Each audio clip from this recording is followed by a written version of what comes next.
What is up, MMA fans? This is Tudor Leonte for Sherdog, and today I have the pleasure to talk with Mr. Cody Stamann. Hello, Cody. Welcome back on Sherdog. How are you today? I'm great, man. Just finished my morning session up and took my dogs a little bit, just chilling. It's a good day. How was your morning session? It's harder than I thought it was going to be. I'm PI'd in strength conditioning. I'm thinking like end of camp, everything's done. We don't have any hard work. I ended up doing a bunch of sprints and shit. I'm like, dude, what? I did not sign up for this, but here we are. I mean, you obviously know better than me, but I will still ask you: is it safe, at this point in your training camp to to go, to train hard? I mean, so I kind of put it in the hands of the people that work at the PI, the UFC PI. They have it down to a science. They know the ins and outs of how everything's supposed to go. So, I trust Kyle. I've been working with him for a couple of years, and I feel like I'm in great shape. And if he tells me to do something, I don't question it. I just do it. That's just I've just seen the results. I've done some crazy weird workouts, and there's times when I'm doing light workouts when I feel like I should be doing hard workouts, but it always ends up coming full circle. When it comes fight time, I feel like I've been in really good shape in the last few fights. Yeah, for sure. Whatever it works, and especially whatever it works for you, considering that you're the fighter here. Before we talk about your next fight at UFC 270, I was looking at your record, and I noticed that you fought in Romania back in 2003. Yeah. And I'm genuinely curious about how an American fighter ended up competing on a local show in Romania. So it was like I needed 3 fights to get into the Tough House. Okay. So it was like desperate. I was desperate. I needed a fight. I needed it bad. I had a sponsor that was willing to kind of pay for travel. I just needed a fight, like basically within 3 weeks before the Tough Show. I was 2-0. So I was like, all right, shit, let's go wherever. So we went, me and one other guy went to Romania, fought, came home, went on the Tough Show, ended up getting cut first round. So I did all that work for nothing, but I mean, it came full circle in the end. How was, that experience for you? How was your journey over there? It was pretty much, I got off the plane, I started cutting weight, got to the hotel, weighed in, and then as soon as the fight was over, I left on a red eye home pretty much that exact same day. So I fought in it was like late afternoon when I fought, and I left, I think, before midnight the same day. So it was a super quick trip. I wasn't there long enough even to experience anything. I'd like to go back, you know what I mean? I'd like to go back and actually, that's the thing. I've been to all these beautiful places all around the world. Just about every cool country you could go. And a lot of times you don't get to see a lot because you're just stuck, you're stuck cutting weight, or you're stuck helping a fighter. You don't really get to explore the same way you would if you were, say, going on vacation. So unfortunately, I haven't got to see a lot of things I'd like to see. Yeah, for sure. There are ups and downs of the life of a fighter. You are now scheduled to face Said Nurmagomedov at UFC 270 on January the 22nd. I would like to ask your thoughts on your next opponent. I mean, Said's good. Said's really good. All those Dagestanis are good. You know what I mean? I like the way he kickboxes. Really clean, kind of a Taekwondo boxing style. The Russians do that really, really well. And I feel like he fights similar to as a beat. Maybe they're training partners or something, but they have a similar style. They're they throw a lot of stuff off their front leg. They spin well. There's not a lot of telegraph. So he's definitely he's a tough opponent. It's a puzzle for sure. But I came up training with Darren Cruikshank, who's one of the best kickers ever in MMA. Kick someone's head off from just about anywhere, from spinning, from either leg. So with my upbringing, I felt like Said was a really, really good matchup for me. You know, when they called me about him, I'd watched his fight a few times because he fought Ryan Barcelos. I was scheduled to fight Barcelos as well. So I knew a little bit about him, kind of knew his style. Not what you would expect of like a Nurmagomedov. You'd expect him to be kind of like a gritty wrestler, but he's more of a kickboxer. I'm sure the kick can wrestle too, but I mean, yeah, he's tough, but shit, I haven't fought anyone that wasn't tough. So it's just about, you know, me being me and figuring out a way to win. I mean, obviously he's good, but I would like to ask you, and you know, your honest opinion, sorry, on, you know, the fact that perhaps part of the hype surrounding this fighter involves his surname. You know, the fact that he comes from the Nurmagomedov family. Yeah, I mean that definitely doesn't hurt, right? Well, last name was Nurmagomedov. I think more people would pay attention. That's a name that kind of turns heads when you mention it in MMA. You know what I mean? If you mention Khabib, or if your last name's McGregor, you know what I mean? Good chance you're going to be a little more highly touted than everybody else. So I've never really cared much for the name. You know, I always look at the athlete. I always look at the athlete. I look at who they fought, what kind of level of competition they've been in there with, and I've never cared much for the name or the rank or, you know, the odds. All that shit's kind of irrelevant, because I mean when you really break it down, you know, the odds makers, you know, the MMA fans, like, they really don't have a fucking clue what's going on. You know, they don't really understand MMA the same way a fighter does. So, you know, for me, you know, if his name was anything, you know, anything else, it would be completely irrelevant. Like, cool last name, and it'll be cool to have Nurmagomedov, you know, on my resume. Yeah, for sure. I you know, if I'm not wrong, your fight was announced back in October. So how was it for you to have such a long training camp? You know, it's been strange. I've had 4 months, so I've actually kind of I kind of scheduled a lot of like stuff to do outside of fighting, just because I knew that if I had a full 4 months to train for this fight, that I would absolutely bury myself. And I've done it in the past. I did it when I fought Merab. You know, I started going hard way too soon, and I ended up kind of like burning myself out. I was getting injured. You know, my body was just basically falling apart. My weight was all over the place. I couldn't perform at the level I needed to. I needed to take, you know, 3-4 weeks off, you know, to be healthy again.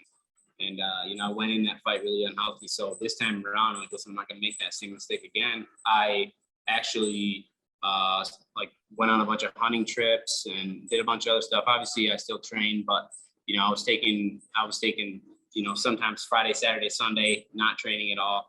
Sometimes, you know, I would train the whole week, and then I'd, you know, go do something on the weekend that was completely unrelated to fighting. So I was just trying to keep my mind and body fresh. You know what I mean? So when I started right at 8 weeks, I was in good shape. My weight was good, and, you know, I had enough gas in the tank that I could really push it the way I needed to, and then I could pull back like I have now, and just kind of coast into the finish line. So it's been different, but it's been different, but this isn't the first time. You know, like with Merab, like I'm saying, I had so much time, like almost 6 months, and I just kept burying myself. And I knew that was not the answer. That was not the answer. You have to be fresh. You have to be motivated to fight. You have to really, really want this. And, you know, I'm definitely way better this time around. Like, I feel healthy. My weight's great. I don't have many complaints. Now that you mentioned the fight with Merab Dvalishvili, you know, you are now coming off 2 losses. Is there anything you wish you did differently in those 2 fights?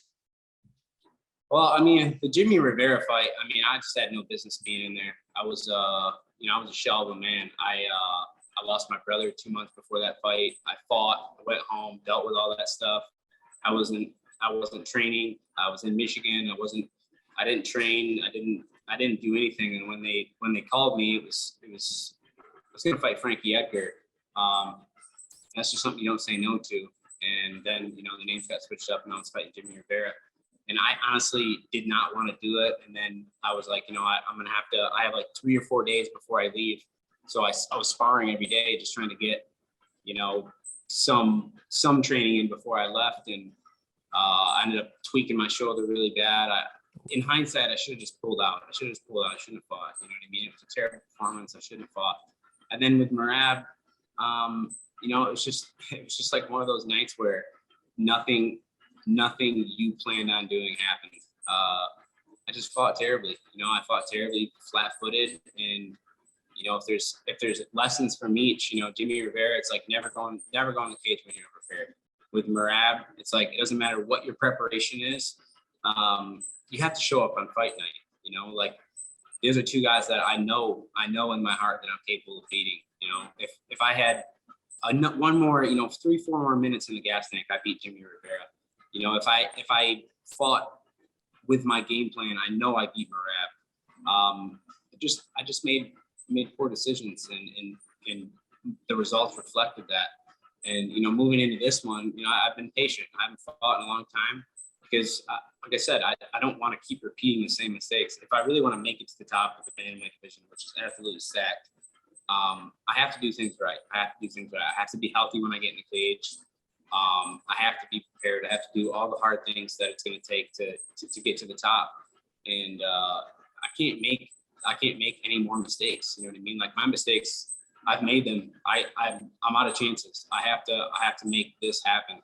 You know, so for Said, you know, that I've never been really more motivated to go out and really perform at a level that, you know, I know that I'm capable of, that maybe people haven't seen out of me in a really long time.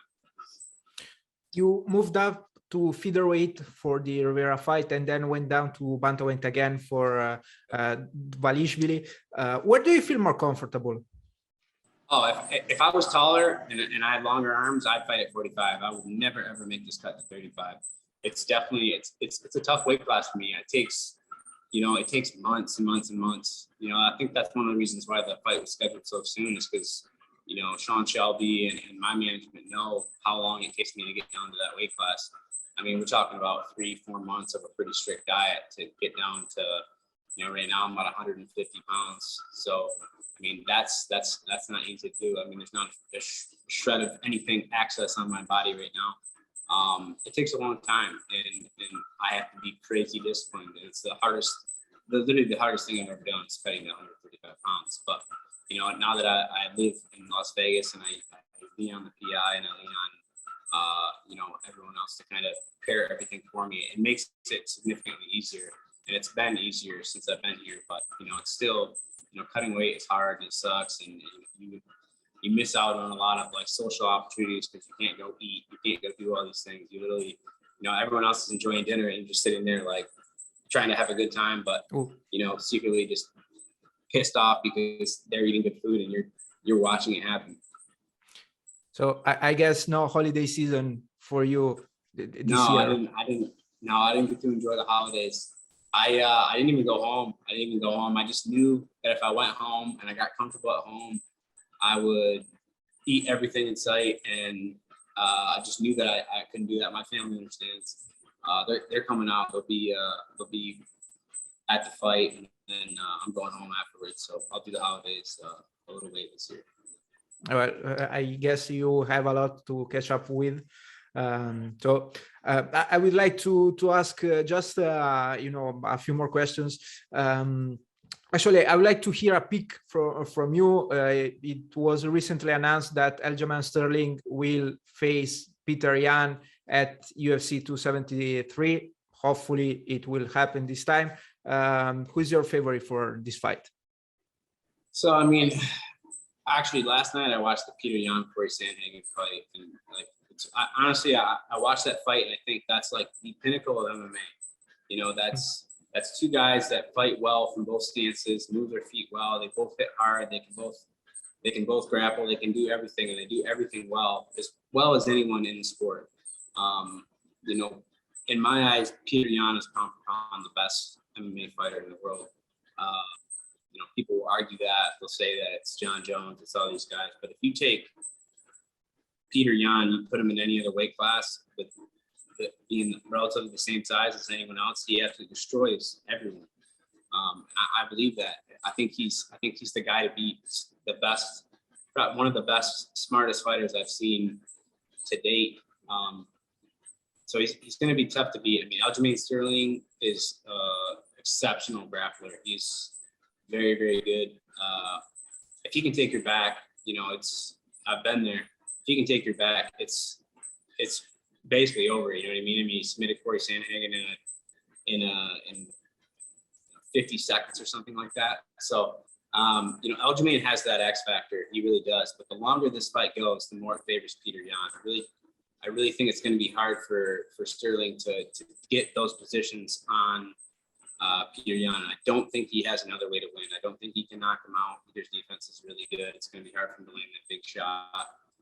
You know, Aljamain's best avenue to victory is to take Peter down early, get on his back, and submit him, or at least wear him out. And if he can't do that in the first round, I don't think he has much of a chance to win the fight. And what do you think about the UFC 270 main event where Francis Ngannou will face Ciryl Gane? I mean, Francis, I train with the guy every day. I see him in the gym. He's a hard worker. I know he's well prepared for this fight. And that man can literally touch you and you go to sleep. I've seen him hurt so many people in the gym. But he is honestly a terrifying human being. Like, you can't bet against somebody that can put your lights out with a jab. You know what I mean? Like, he's literally knocking guys out with a jab. That's like a punch that's supposed to set up the big shot. You know what I mean? He's hitting guys so hard with his left hand that they're going out. So I don't think anybody is putting too much money on Ciryl Gane. I mean, Ciryl's great. He's a great athlete. He's very, very, very well-rounded. I like the way he fights. But can he beat Francis Ngannou? I mean, it only takes one shot. Francis needs one clean shot. And at heavyweight, it's going to happen. You know what I mean? He's going to get the opportunity to hit him hard at least once. So I don't know. I don't see how he can beat Francis. Sir, for me, it was quite an entertaining and interesting chat. Do you have any last message? January 22nd, pay-per-view. I'm going to knock the shit out of Said Nurmagomedov. He might be the best guy in the world, but I'll be better that night. Cody, thank you again for your time today. Best of luck with your upcoming fight, and hopefully I will hear again from you in the future. Awesome. Thank you, man. Have a nice day. Bye-bye.